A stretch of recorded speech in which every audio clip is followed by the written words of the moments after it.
ya Media Business Television nabike bozebele bobanda ikozela plateau spécial ekobanda ngonga nini bakopesa biso to nani akozala moyambi na biso muto akolekawa na plateau spécial masolo yango ekokende wapi ekokende pe ndenge nini tozopesa mbote na bakongomani nyonso baza na kashubu bao bazali na Tanganyika bao bazali na Kolwezi na Likasi na Sankuru bao bazali na Congo Central na Madimba ba territoire nyonso na mboka Congo mobimba ba mboka pe na tangite bien nyonso topesi bino mbote pe boyi malamu na plateau spécial ya mokolo lelo tolobelaka kaka mboka Congo po tozali na mboka kaka moko ekolo yeko nyoko makoleka ba mboka nyonso na monde entier ekolo batu nyonso bazwa envie po bazwa mosolo to ba richesse nango bakende kotongela yango bamboka ya bapaya botika ngai na remercier bato basali po boyamba ngai malamu na baitando ikena bandako na bino na machine tozana ndeko Brahms Kulumbu sima ya camera tozana ndeko Placide Menayaku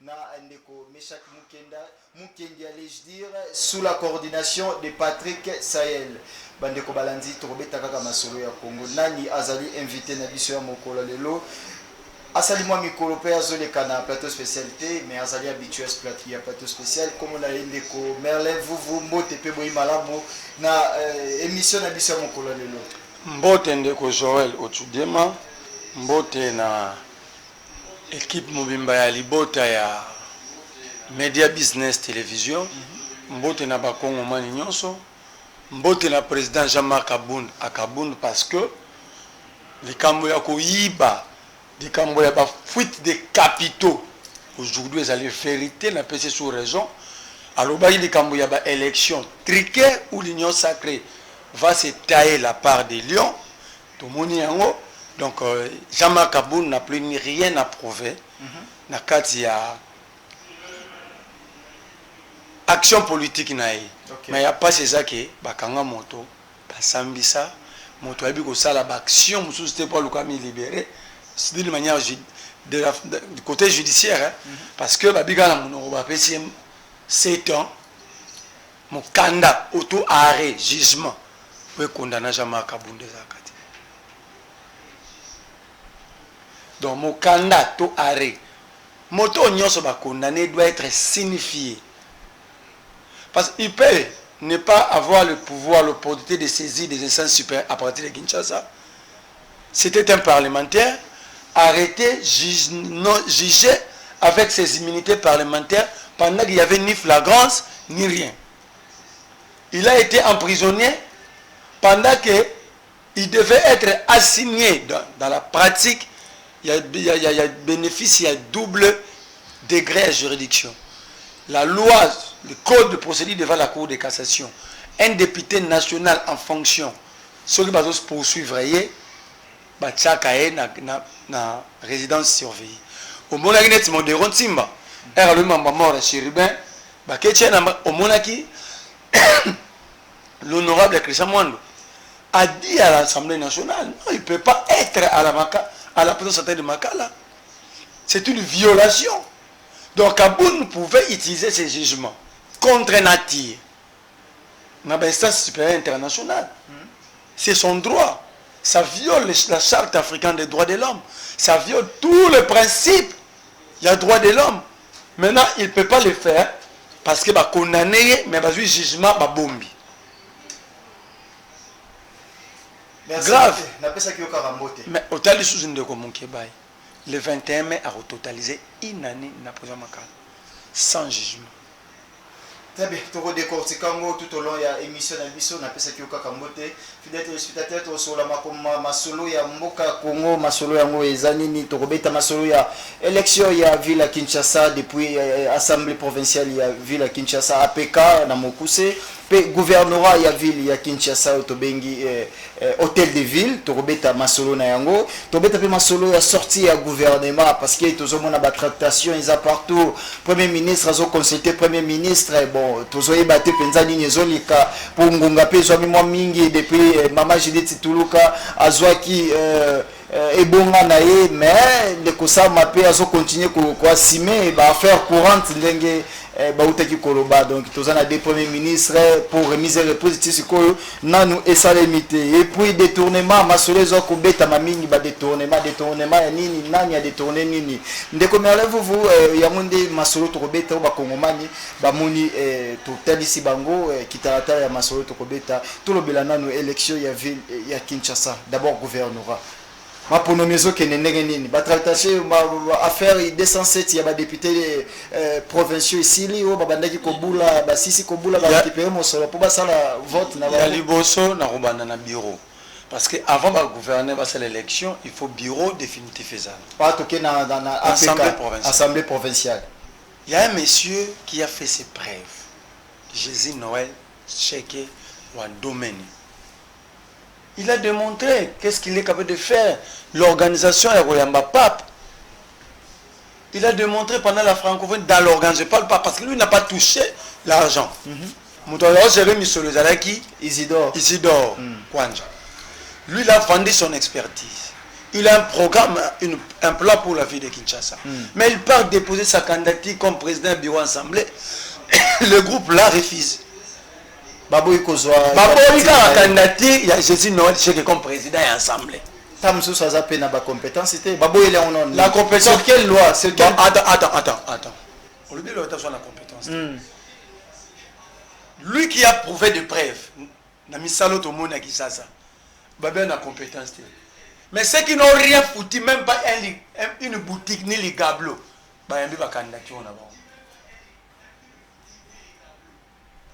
donc, ils ont peur d'un candidat. Et la peur parce que dans l'élection de gouverneur, pourquoi Baboy candidature à Jésus Noël? N'est-ce qu'on va gouverner? C'est là, Tozo qui est non côté gouverneur. Jésus Noël sait que Baboy candidature naé. Oui, dans le bureau assemblée provinciale. Dans le bureau assemblée provinciale. Il y a dans le bureau, il y a même gouverneur. Est-ce que ACP pour Aza cadre ACP, est-ce que ACP Bazaka kana union sacrée? C'est une question de parti politique ou de compétences. Moi nous ezali Tozo comprendre des partis compétences. Attends. Tant que Jésus Noël a sali misala pour Royamba Papa, il que soit ACP tu as boyé bien. Tant que Jésus Noël a sali misala ko chaba pondo ko pongisa. Nzele ko makitoko bani na pona la francophonie. Ils ont dit ACP tu as connaissance. D'abord lorsqu'on vient dans un parti politique, chacun amène sa compétence. Et ici c'est une question de compétence. Pas une question d'appartenance politique. Parce que nos partis politiques ont aussi démontré leurs limites. Ok? Il faut des compétences. Jésus Noël, parmi tous les candidats qui sont là, il est le plus compétent. Le plus compétent. Là, vous affirmez. Tout ça devant américain. Moi, je ne peux pas sa campagne. Mais je ne peux pas accepter qu'on empêche aux intelligences d'être au service de la République. On trouve des mini-frétins, des marionnettes, des gens qui n'ont rien prouvé. La vie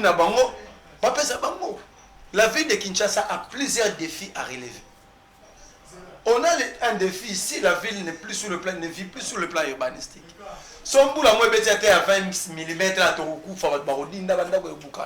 il n'y a pas un plan d'aménagement provincial.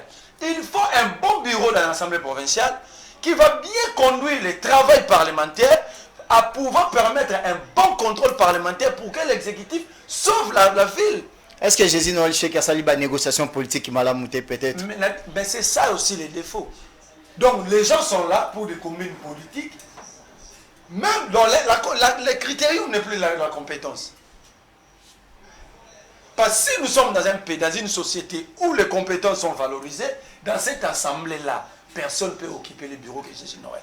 Je ne suis pas de l'union sacrée, je n'ai jamais été d'accord avec lui. Là où il est, il sait que la personne qui le met mal à l'aise, même tous années, comme mon lingua c'est moi.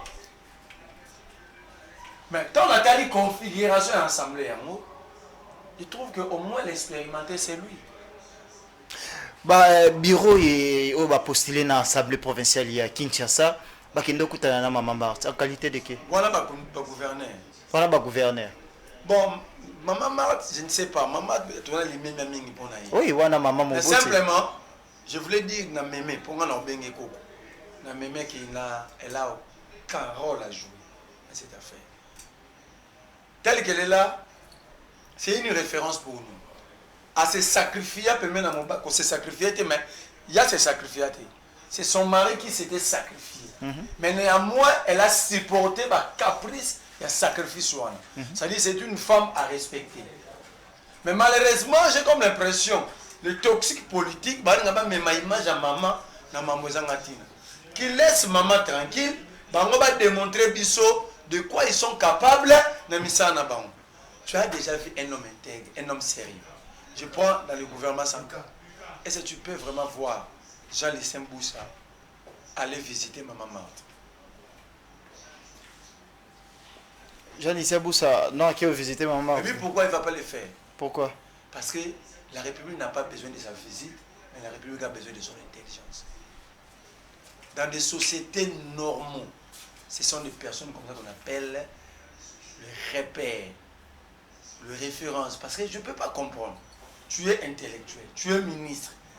Tu vas te prosterner chez la maman du président. Premièrement, elle est maman comme toutes les mamans. Ok?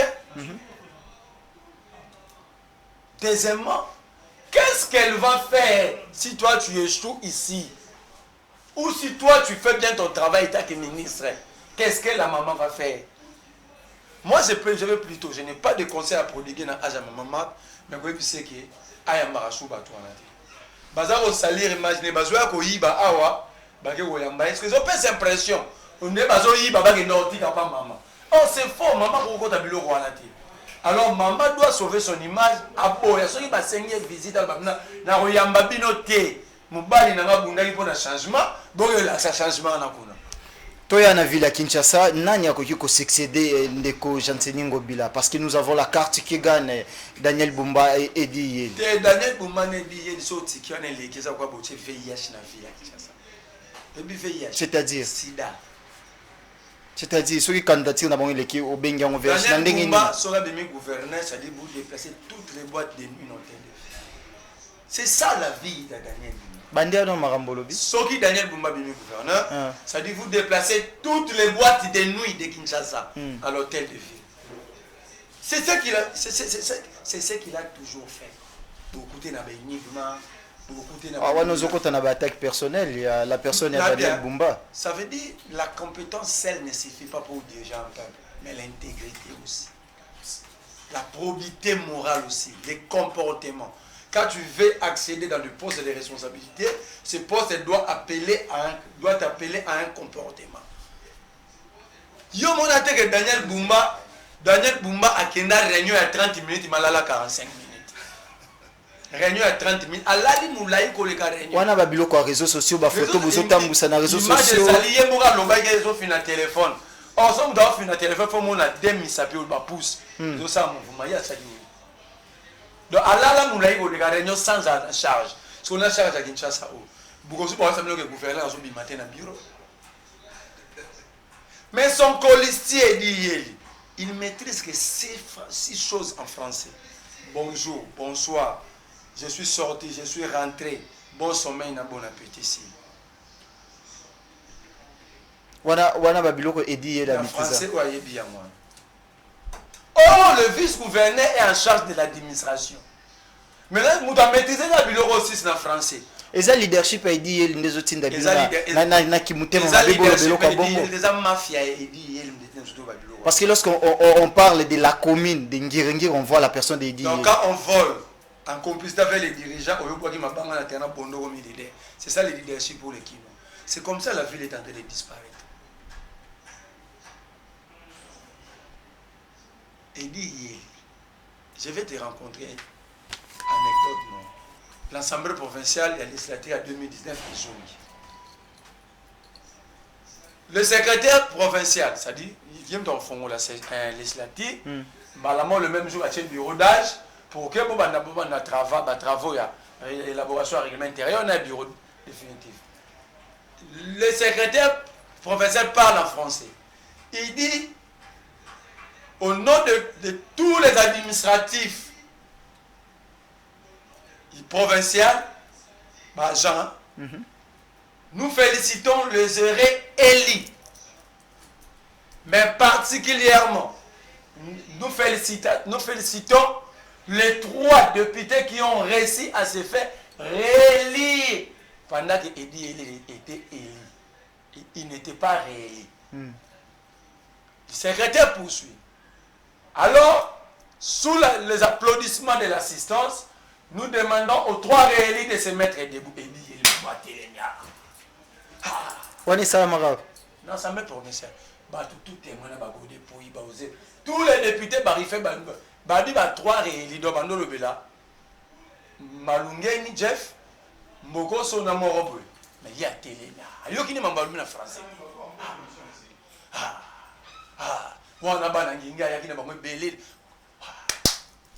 Un type comme ça va être couvert. Peut-être Ayoka Kinde Maloba Baloba qui pense bien te maquiller les acquis na salle. Français a pété bon Ayoki de boya mi kando ba comme la pona obimisi la bambo. Comment il va engager la ville là-bas contrat? Maintenant na ina fond. Comment est-ce que Edi Yeli s'est retrouvé avec l'argent? Comment? Dans la mafia. La mafia contre la ville de Kinshasa. Banda Kimbuta Tina Argentine Godé pour les vivants. Godé pour d'ailleurs en noté ça Edi Yeli. Na carte assemblée provinciale. Abengi ba député mais to futa mita bi mais le financier là. Azaki na bureau na bureau. Azaki na bureau Godé pour Edi Yeli Azaki na bureau. Comment fait-il ba bengue financier? Mais on a expliqué. Basa ka nengeni. C'est comme ça que Edi Yeli a zumon. Au début, si on change $1000, on a bénéficié à combien? Ce qui bénéficie, on a peut-être $10. Comment ça a changé à comme un millionnaire? Donc, bateau, bandeko, bachanza, mais vous journaliste, le regret c'est que, dans mon après, avec Ibambi, Moukiba, tous les jours, ça n'enquête plus. Allez questionner les cambistes, même il y a pas quartier, non, sur le bénéfice. On enquête, mais yozoya na ba. Mais l'argent va noter. Na lo banini, ba information sur Edi Yeli, pesa biso ba ni ça. Oui. Je peux surtout au pas enquêter. Non, ça par exemple, il va autonga et l'engesa. Ok? Bah bien c'est 10 millions de dollars. Bah ça le Mamoudou m'appelle. Donc frère, mbongo dans la caisse l'État paye 10 millions dans la ville. Mais bah on va le baguer mbongo ezati.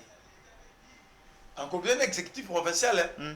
Si me baguer bazuka mbongo wana ya province na caisse ya ville. Bah bien ça 10 millions dans la PC d'hier. Et d'hier là il y a ce qu'on a interzo déficit sur ville. Si on a aussi, bah mkiba ba vivant, bah tout wana bah godé pour ba yebi yam. Bah on va commencer au tourner, bon on tourne à godé pour non, ça sont des choses, des bas étages.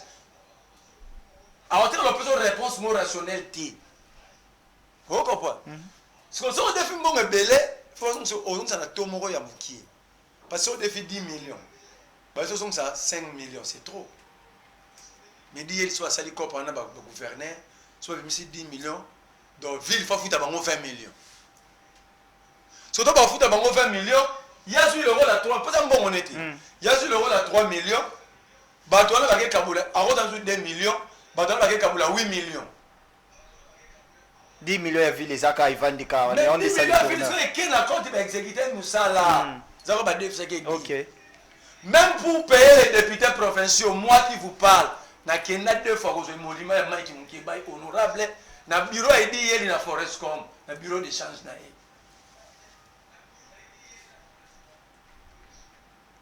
Donc j'ai comme l'impression batu ba décider ba mafia sikoyo ba le mona c'est ba comme ça ba officialiser yam. Daniel Bumba était dans le commerce interdit à Baïvoire. Oh. Ouais, ça ba révélation. Donc, bateau basala marambo est interdit. Boupé sa bombe gérer ville. Et après tout, avec quel plan d'aménagement, plan d'urbanistique, plan de gestion libre. Daniel Bumba qui fait l'émission à 30 minutes pour expliquer son programme, incapable de l'expliquer. Au bon, on dit même l'émission, on va tourner au conseil en communication.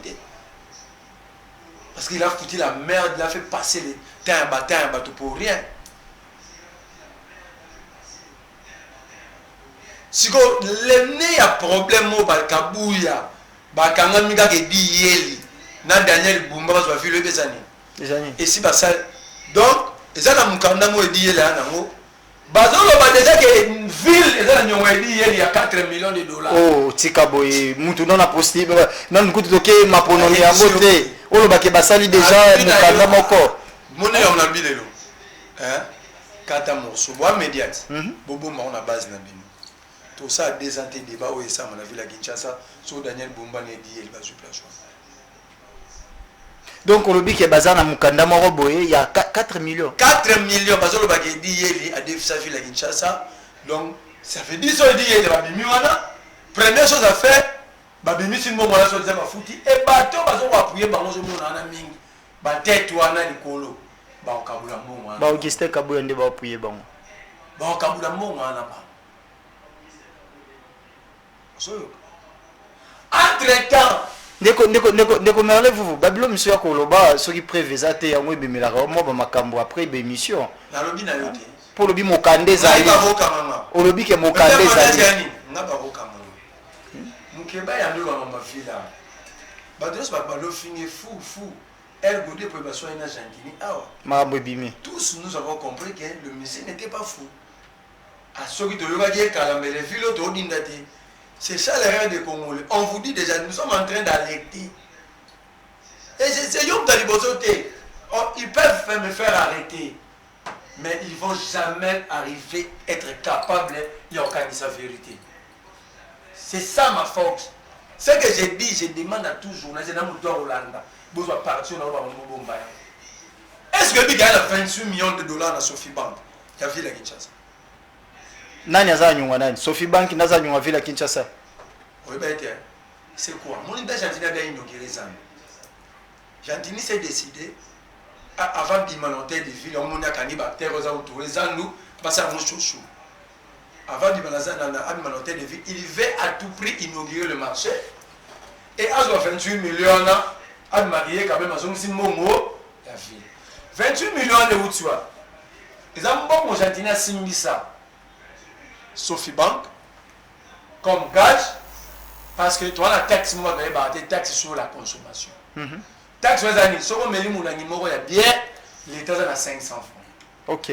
Au meli secret moko en bouteille en verre l'état à 500. Bah plastique on est foutara selon taille. Pas Mickey foutara 300 on est foutara 1000 francs. Parce que Argentine c'est jambon belé. T'as pas de melara. Qu'est-ce qu'on est que na mosolo ya ville Kinshasa? Le cas Argentine bon ya na trimestre.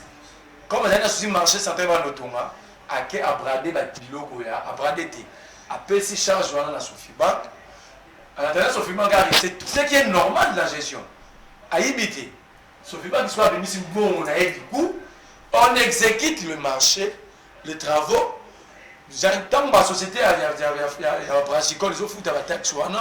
Sophie Bank a récupéré là. Et pour assurer Sophie Bank que mon ils ont 28 millions de villes. Comment mon ami Nicolas Kaza et Banane, Peter Gazadi, tout contre Gentini, c'était autour de ça. Si on a décidé, na ticket na bango bobe na ticket gagné on a un VIH. Vous comprenez pourquoi on appelle un sida dans la ville de Kinshasa? Pour la raison, il y a un monde tracé. Quel est maintenant le schéma? Il y a un regroupement de Peter Kazadi. Dans le but Peter Kazadi, il y a un regroupement de 4 AC. Il a décidé pour contrôler le schéma. Il y a un président et assemblée provinciale. OK. Deuxième pénal processus Moulaïgo. Vous comprenez? Parce que Batoka est depuis que le président de l'Assemblée provinciale. Pour Jésus, nous avons encore des schémas dans la montée. Donc, Daniel Boubana, Elie Baleki, va contrôler le bureau. Et ça dit que là, on a la traçabilité entre Bango et qui est dans mon peuple. Alors, dites-moi, moi Marlène, comment je peux appuyer que Batou n'a pas fait? Oui bien, les gens pensent que nous sommes contre les régimes, nous sommes dits, mais il y a des pratiques. Parce que aux à la union sacrée, aux à la opposition, l'objectif c'est l'avancement de la société congolaise. OK. C'est ça l'objectif. Ce bateau c'est là où tout ça où il y a moi on a la discussion dans mon thé. Et les honneurs dans la table c'est là quand même bien. Mais quand je vois presque pas ton école bana batang, presque pas ton nzela dans notre leka, presque pas pas urbaniser vite tout tika kodinda ta mbula ya mukie. Mais les gens s'organisent. Pour pas y parce que c'est du vol. On va préparer à l'avenir. Est-ce que on a fait un mabo? Si vous avez fait un mabo, vous avez fait un mabo, vous avez fait la tête. Si vous avez fait un mabo, vous avez fait un mabo, c'est pas là. Donc, les députés provinciaux à Kinshasa, ils sont, si réellement ils sont élus, il y a peuple. Ceux qui sont la communauté, ils sont dans l'obligation de ne pas voter cette équipe. Très bien, Tozo, les cas. Ouais. Mais il y a ces réunions de députés provinciaux dans tel flé. Si on va voter, il dit qu'il y a un ticket, il dit qu'il y a retirer par mon mandat. Quand on lui pose la question, il y a retirer par mon mandat, vous avez ni justice, ni série. La maladie dont souffre la justice au président Kabouya a dit ça honte. Je vais utiliser mon influence sur la justice. Zela, tokene na mwa malembe makambo ekomi kokoma sérieux ba Congolais bazolanda. C'est-à-dire que ndeko Augustin Kabouya, secrétaire général, a menacé les députés provinciaux ou à voter. Si Daniel Bumba ils seront invalides. On lui pose la question par quel mécanisme. Il dit il va utiliser son influence sur la justice pour que ces députés provinciaux, les élites du peuple, basent à la invalide. Or, on nous dit chaque jour que la justice est malade. Voici ce dont souffre la justice. L'influence politique. Mais c'est ça Kabouya l'a dit. Il a dit sur la place publique. Donc, arrêtons de s'attaquer aux juges. Entre-temps, Kabouya dit, vous serez invalidé et vous serez remplacé par vos suppléants. L'inachèvement intellectuel de Kabouya, c'est un inachevé intellectuel. Lorsque la Cour annule l'élection d'un député, même les suppléants n'ont plus droit à ce siège-là. Ça, c'est ce qui dit les textes. Mais Kabouya à son niveau, membre et présidium, il y a une union sacrée. Secrétaire général entre guillemets d'une milice au sommet de l'État. D'un parti politique. Non, l'UDPS n'est pas un parti. C'est un parti politique. Je vous ai démontré l'autre fois qu'ils sont en train de former des toi avancé, l'UDPS c'est un parti politique. Promotion, il y a garde civile, bon, on bien à force du progrès. Ok? Dans l'Ongwewana, j'ai dit aux députés provinciaux, Peter Kazadi Jekoko, Bazalaki, député provinciaux. Pesa IDP c'est 0 sénateur à Kinshasa. Non, non, mais ça va bon. Depuis pourquoi ça va député à Kinshasa? Tant que tu sais que d'ailleurs, la majorité à Batuya Kabila, à Sali Union Sacrée, Bimis Bakenda va faire pondre à remoko politique dans la cour constitutionnelle. Et mon baloban arrive. Mandat de député dans sous conditionné dans la parti politique. Donc, on a député balongo à PPRD. Comme l'union sacrée, mais va perdre la siège, un arrêt de la cour. Donc, les députés va Peter Gazani, va voter, perdre mandat, ils sont couverts par un arrêt de la cour constitutionnelle. Donc, vous comprenez les ennemis de la ville. Merci.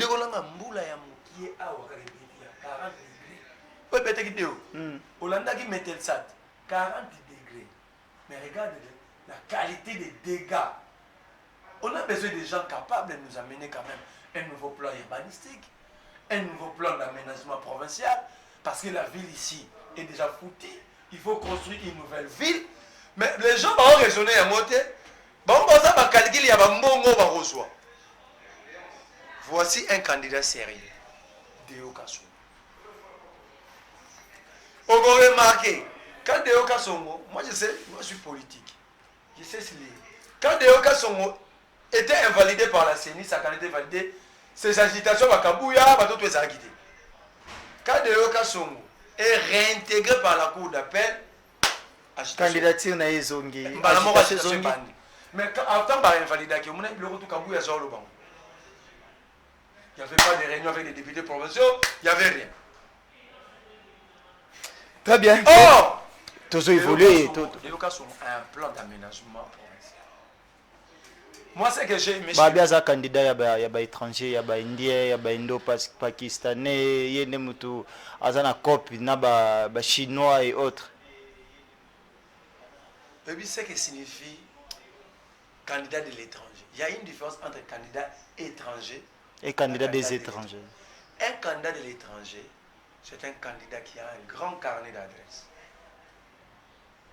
On veut mentir au Kinois.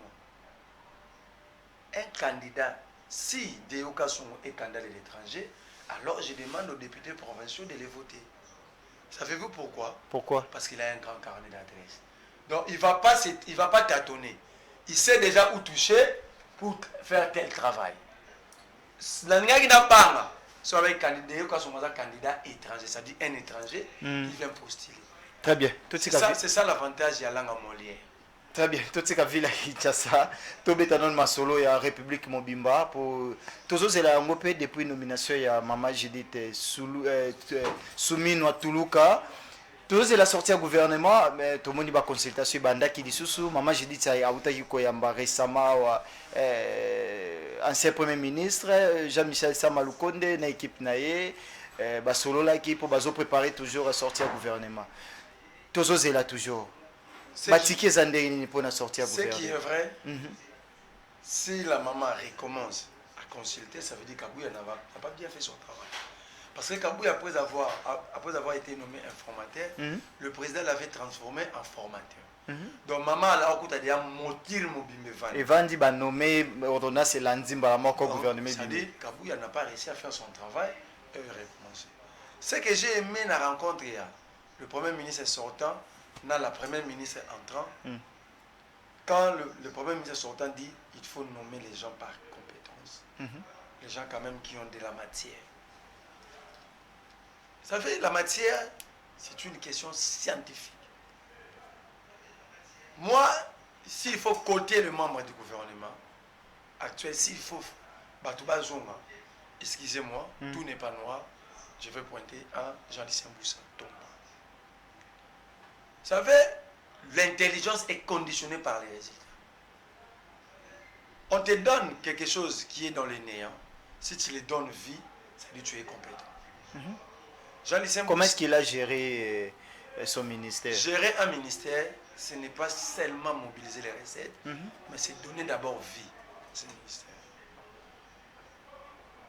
Donner vie à un ministère, c'est créer des réformes, ce qu'on appelle en gestion politique, des fondamentaux pouvant donner corps et âme à ces secteurs pour que dans 10 ans, ces secteurs produisent des résultats. Quand le ministère, comment ça a été né, c'était un département d'abord au sein du ministère de l'économie. C'est Jean-Lucien Boussa qui va amener l'idée que c'est un ministère clé en termes d'exportation et importation. Ça ne peut pas vivre comme un département pendant que la Chine qui s'est développée aujourd'hui, la Chine déjà avait compris, avait fait de ce secteur un ministère 30 ans avant de nous. Okay. L'Afrique du Sud, plusieurs pays émergents et développés. Je vois déjà l'intelligence. On crée un ministère sans contenu. Aujourd'hui, dans le mal ou dans le bien, le plus important d'abord, ce ministère a un contenu. Tu as tout. Et toi, tu pratiques directement, tu donnes le fruit. C'est qui a créé ces contenus? C'est le gens de Saint-Boussa. Personne ne va venir contredire ça. C'est un. Deuxième élément. Ce monsieur, c'est un expert en matière économique. Ok. D'ailleurs, je le faisais parce qu'il défend sa thèse bientôt en économie. Il a travaillé en réhabilitation des 14 taxes. Parce que, bien sûr, les résultats sur le terrain, ils étaient, mais quand on élimine les taxes, chez les commerçants, c'est un atout. Ok? C'est un atout. Donc, dans l'avenir, si on gère bien, le pouvoir d'achat des Congolais, les Congolais vont récupérer leur pouvoir d'achat et il faut dire bravo à celui qui a proposé ces réformes et qui a travaillé là-dessus, c'est Jean-Lucien Boussa. Ok? Il a travaillé dans la commission sur la diversification de l'économie congolaise pour la stabilité monétaire. Il a fini ses travail. Donc, Moi, ça c'est moi, ça dépend de moi. Je suis de l'opposition, mais je suggère si Félix Tshisekedi a besoin d'un bilan. Parce que l'économie, c'est le socle du développement d'un pays. Est-ce que vous êtes S'il sûr peut les donner à Jean-Lucien Boussa. Est-ce que vous êtes sûr quand vous plébiscitez Jean-Lucien Boussa, alors que toute la République, ils savent que parmi les ministres qui ont bien travaillé, il s'agit notamment de celui de la fonction publique, l'IAO, son nom est tellement cité. C'est faux. Et en quelque sorte aussi... Il ne faut pas m'amener, sinon les gens vont croire que c'est un coup. Non, il ne faut pas m'amener sur ce terrain. J'ai dit, s'il y a un ministre à reconduire, d'abord, c'est Jean-Lucien Boussa. D'abord, Félix Tshisekedi n'est pas... Donc pour vous, il est numéro 1 du gouvernement Sama Lukonde. Si Félix ne le sait pas, c'est que Félix ne contrôle pas son équipe. Excusez-moi. Si Félix ne le sait pas, c'est que le président est ailleurs. Parce que quand tu es chef d'équipe, tu sais voir quel est le meilleur joueur de l'équipe, qui peut nous faire donner le point, dont le président le sait. Si moi, étant que chercheur sous la gestion publique, je sais qu'il a amené de telles réformes, comment autant plus le président ne peut pas le savoir? Je ne plaide pas pour lui. Je ne fais pas sa publicité. D'ailleurs, l'Union sacrée en général, ils ont échoué. Mais j'ai dit, dans cet échec, il y a quand même quelqu'un qui a distingué. Alors, la République, ce n'est pas question d'appartenance politique. Okay. Nous avons besoin de compétences. La société est en train de disparaître. C'est le moment de mettre nos divergences à côté, de côté, voir qui est capable de faire quoi. Parce que la maladie, un malade a besoin d'un traitement pour être guéri. Pour sa guérison. Alors, pour la guérison, nous avons besoin de bons médecins. Nous sommes dans une crise économique grave. Moi, j'ai aucun pouvoir de nommer, j'ai aucun pouvoir de révoquer, mais je l'ai dit étant que Congolais, mais sur le cœur, que le président nous donne Jean-Lucien Boussa comme ministre des Économies. Très bien. Mais dans ça, le ministre a parlé de la compétence. Est-ce que Nicolas Kazadi peut rentrer? Très bien. Comme on t'a comme Nicolas Kazadi, Tozalina, Tozoyoka, on n'a pas encore de preuves que détourné, mais au Salema, le ministère des Finances, et Zanini, nos analystes politiques, peut-être aux informations et belé copé sa biso, peut copé sa téléspectateur sur les détournements. Mboka Oyo, Basouda va foutre à midi. Salaire à mois de mars. Dans le mois d'avril. Toi, le 15 avril. Mboka Oyo, infirmier. Bafuta miti. Mboka oyo ba policier bafuta miti. Mboka oyo ba fonctionnaire ya l'État bafuta miti. Mois de mars, mboka oyo ba magistrat ou ba justice malade bafuta miti. Mais Nicolas Kazadi a payé son frère dommages et intérêts au nom de la République. Il y a 27 millions de dollars. Il a payé ses frères. Son frère. Son frère qui? 27. Mike Etienne Kasenga. 27 millions de dollars. Mboka o ezana mbongo ebele. 27 millions de dollars. Après si ndeko na ye. Pona asala nango nini? Alobi ke ndeko na ye bakangaka illégalement, l'État va dédommager. Parce que tout nanga bakangaka ndeko ne pona ni. Pona nini? Po ba tanga musée ba pesa ki ndeko ne mbongo atongela biso banzela. Musée azwi mbongo banzela wana. Tanga pesi mutu wana tongi banzela ya mabe. Musée kangi. A mutu wana akima, c'était un prisonnier, c'était un évadé.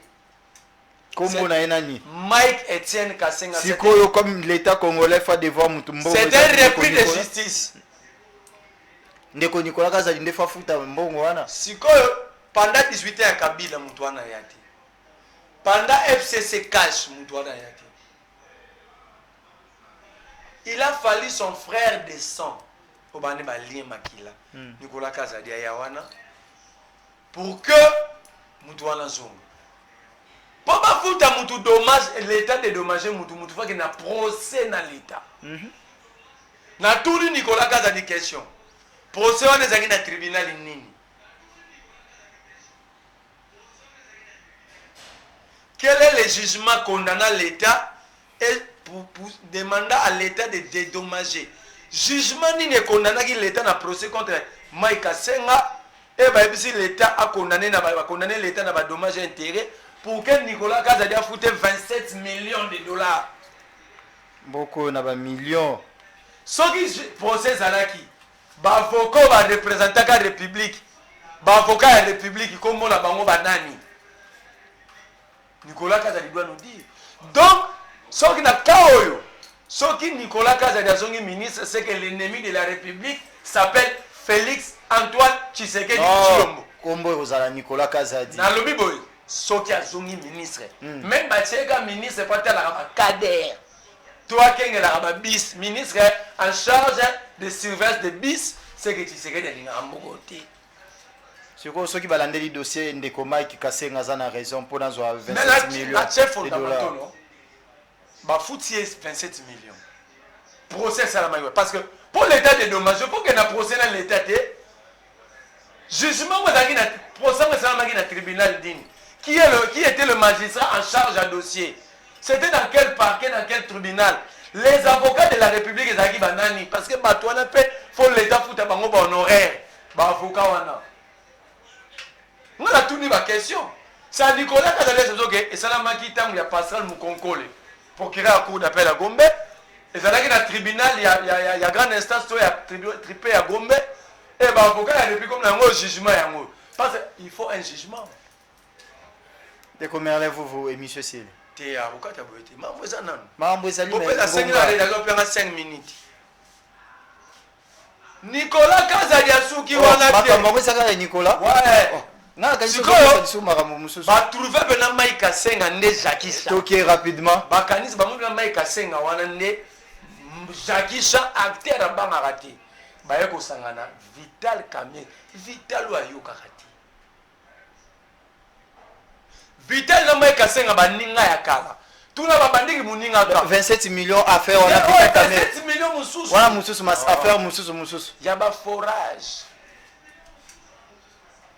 Vital Kamerhe Muninga ya Mike Kasenga. Mais Vital a donné le président de l'Assemblée provinciale et nationale. Mais il y a un mambosa.